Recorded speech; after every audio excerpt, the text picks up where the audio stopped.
Hey guys, how's everyone doing? This is Nick from ForexForNoobs.com with the daily analysis, and it is good to be back. I just had like a week off because I had trouble getting my internet connected in my new house and all that kind of stuff. So unfortunately, I just was not able to get on, but now I am back. And let's get started with the analysis. So today is Tuesday, the 8th of September 2020. Time is 10 a.m. here in the UK. And you're looking at an AUD-CAD daily chart. Let's just dive right in. We'll start from the top of the list. I've redone all my support resistance areas, so they're looking quite good. I basically just removed everything and started from scratch.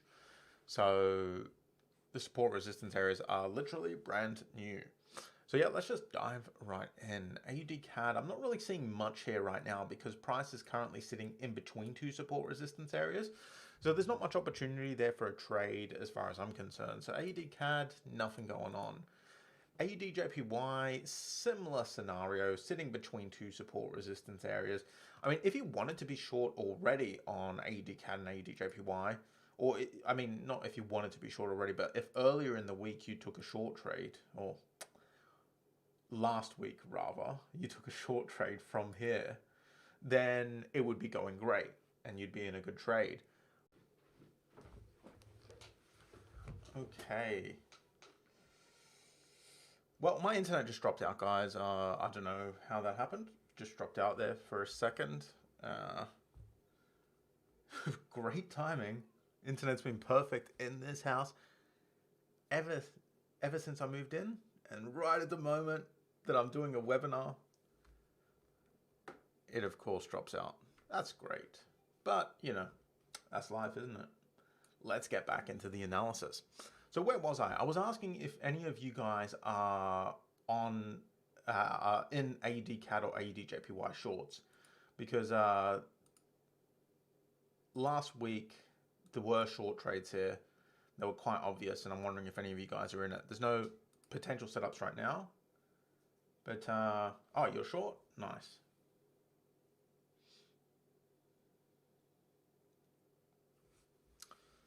Nice. Is anyone else short?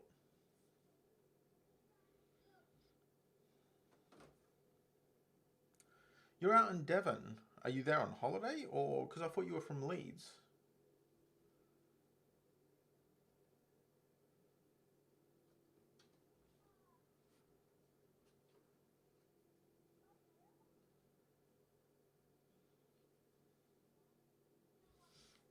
We're pretty nearby, by the way, if you are from Leeds. Ah, nice, I see. Cool. We're thinking about going down to Devon, actually. We've been talking about it because there's the Eden project down there. Well, in that area. I'm not sure if it's in Devon or the area east of Devon, but it's close by. So we're thinking of going down there to enjoy, the last of the summer down to the southernmost parts of the UK. But anyway, sorry, we're getting off track here. Right, you're living in Leeds. Yeah, I'm in Sheffield, by the way, so we're pretty nearby.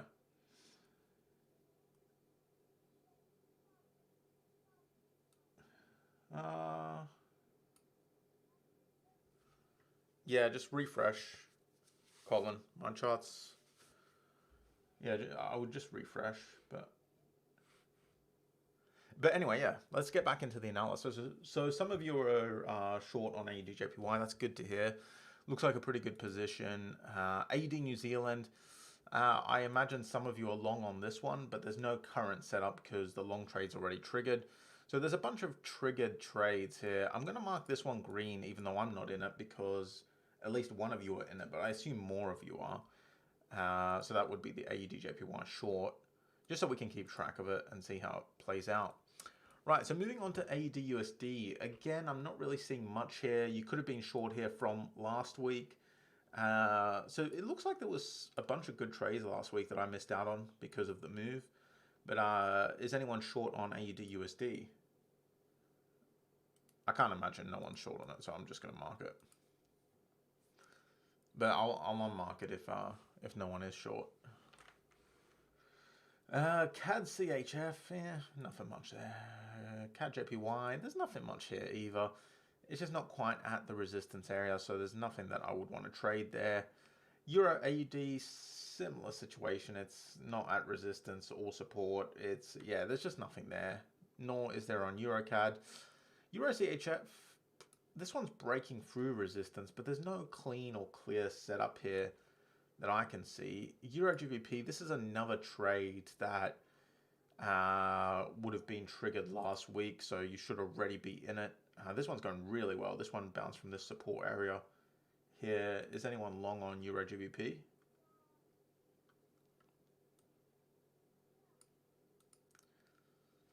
We're seeing a lot of trades that triggered last week, but nothing so far that's already... The EURGBPY is another one that triggered last week, which I wouldn't be surprised if some of you were in, but there's no clear setup there at the moment.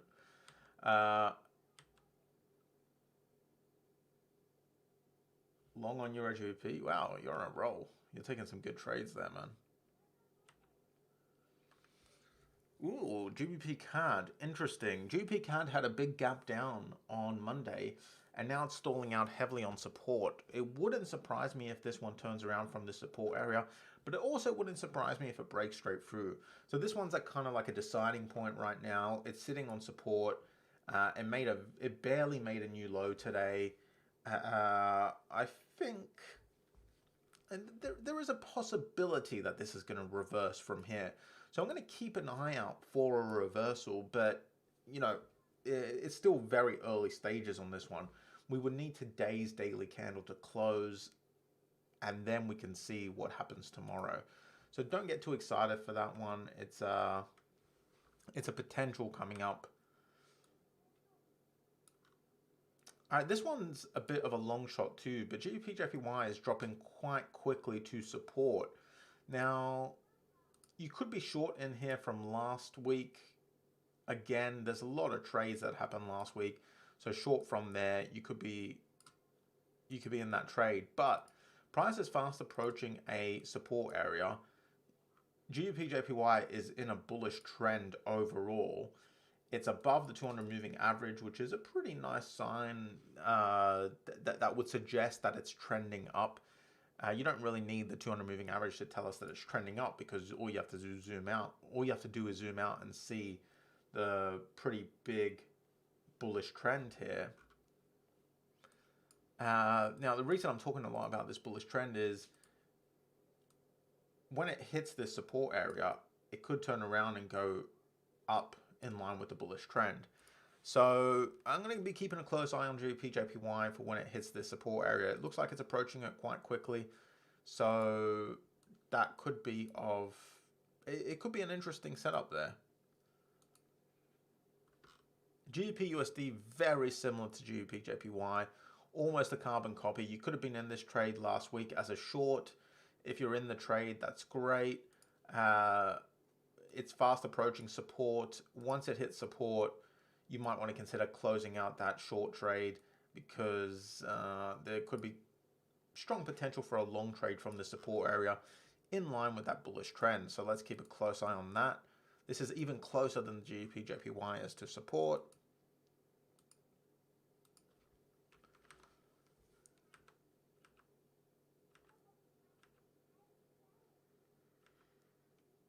Ooh, USDCHF, interesting.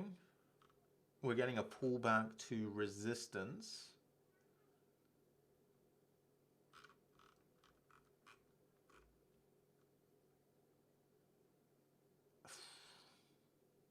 Honestly, guys, I'm tempted to go short here again, but there's two things happening here, right? If it stalls out on top of resistance, where we're not sure if it's going to do that, we have no idea right now, but if it stalls out on top of resistance, then I'll be looking for a short trade from here. But if it doesn't stall out, if it breaks through resistance, then what we have is a bit of a double bottom here. And if we get that double bottom and it breaks through here, that would make for a pretty decent long setup.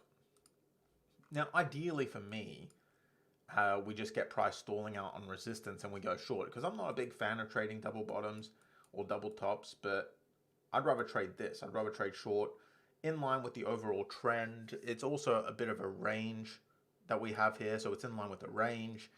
That would be the preferable setup. So I'm going to keep a very close eye on USDCHF for a potential short from this resistance area. We could get a long if it breaks through, but I would much prefer to trade a short. So what I'm wanting to see here is stalling out on resistance. That would be ideal. And that is it for the analysis, guys. It's a nice start to the week, really. We got GBPCAD stalling out on support. We got USDCHF stalling out on resistance. Well, this is just the start of stalling out. If you go to the 4 hour, yeah, on the 4 hour, we'll see a few indecision candles, but there's nothing being decided yet. This could just smash straight through resistance once the US market opens in a few hours. So just don't go short right now. Don't go crazy. Just wait. Let's wait till tomorrow. Let's see how this one plays out today. And then if it stalls out, we might be looking at a short tomorrow or the day after. GBPJPY and GBPUSD, they're just kind of carbon copies of each other right now, heading towards support, and they're in an overall bullish trend. So from support, we could be seeing a long trade there. And then we got a bunch of open setups from last week, which I didn't take because I wasn't trading last week, but it seems like some of you are in these trades. I'll get some clarification as to what trades have been opened by members, and then I'll mark them green and I'll put them to the top of the list. That way we can just monitor them and I could give advice on whether you should keep it open, close it, etc. Are there any questions, guys?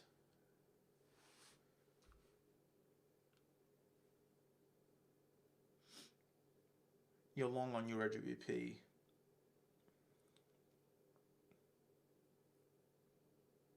So I'll mark that green.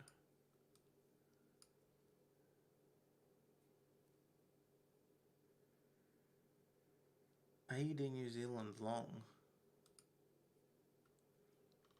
Yeah, what about it?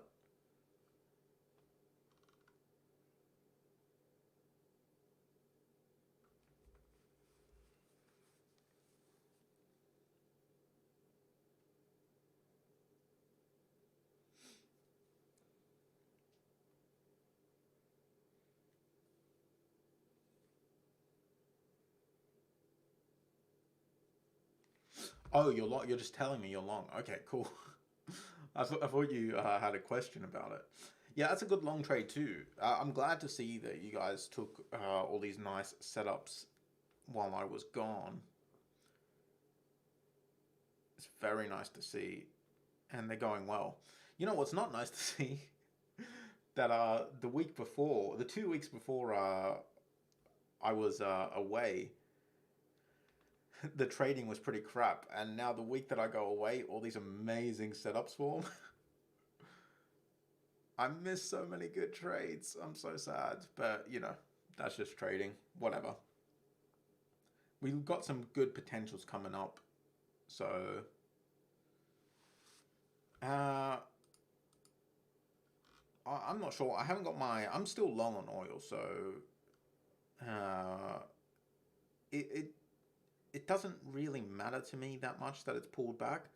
This is a long-term trade, so the pullback, it's not that significant.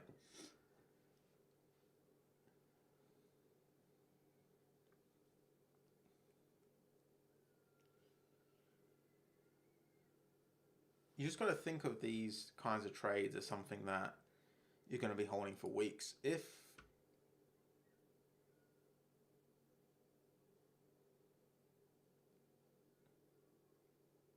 how am I don't know how to explain this. Well, no, I do know how to explain it, but look, let's say you do not have the confidence to hold on to oil in a market, in this market, right?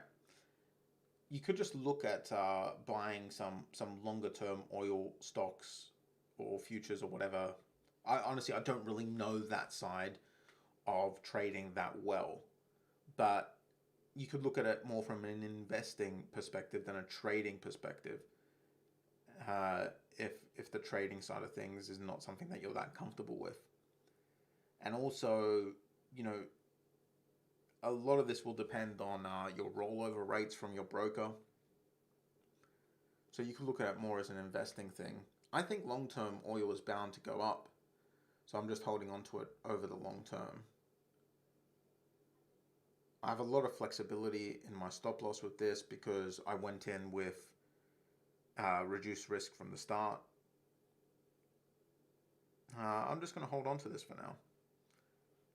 What I think happened is that COVID seems to be getting worse in a lot of parts of the world instead of better.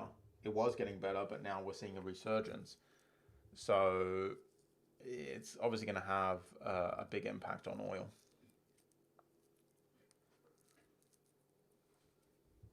On the plus side, we save a lot of money at the pump, so. But I'm switching to electric anyway.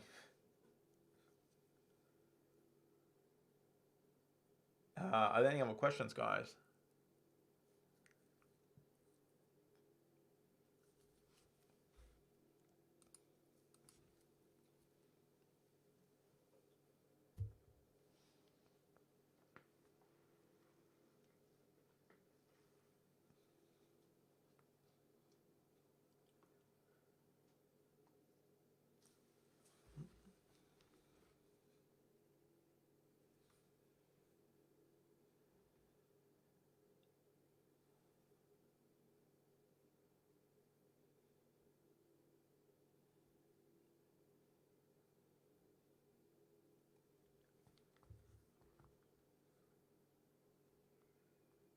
All right, it doesn't look like there's any other questions, so I'm going to wrap this one up.